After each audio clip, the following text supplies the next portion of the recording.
So we have Isaac in Berlin who is asking actually a bit of a right field question. How can men be allies for women in the workplace? What are the barriers that men have to overcome to actually help women in the workplace?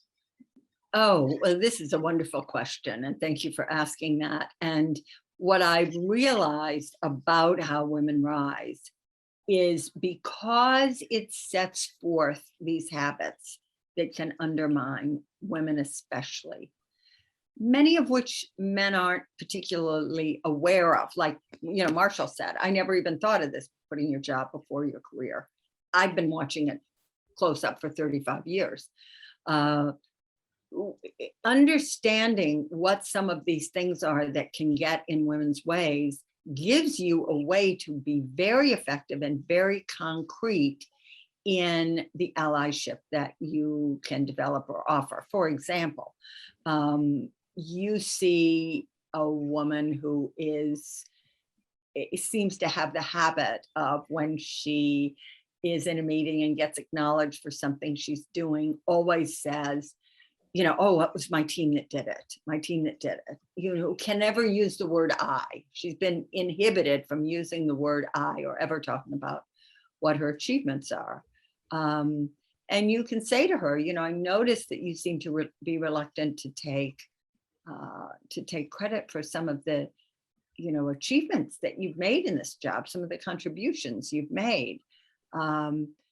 You know, if you are uncomfortable with that, if you'd like me to talk about it, I've seen firsthand you did this, that, or the other. I'm glad to talk about that in the meeting, or give you some thoughts about how you might be able to do that in a way that would be more comfortable to you.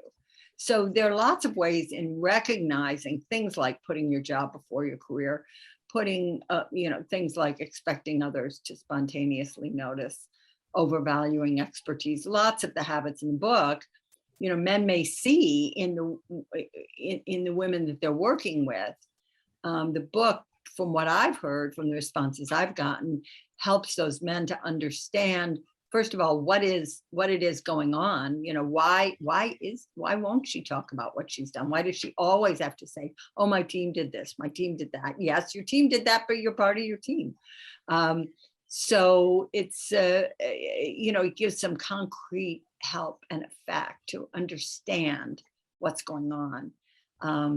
And there's so many ways you can be an ally. You know, you can say, you know, yeah, I really love the work you're doing, and I'm going to call it out when we're in meetings. I'm going to say, you know, this woman has made a great contribution to this effort. So I just want to call that out. And I'm going to ask you, when I do that, to not say, oh no, it wasn't me, it wasn't my team, but to just say thank you.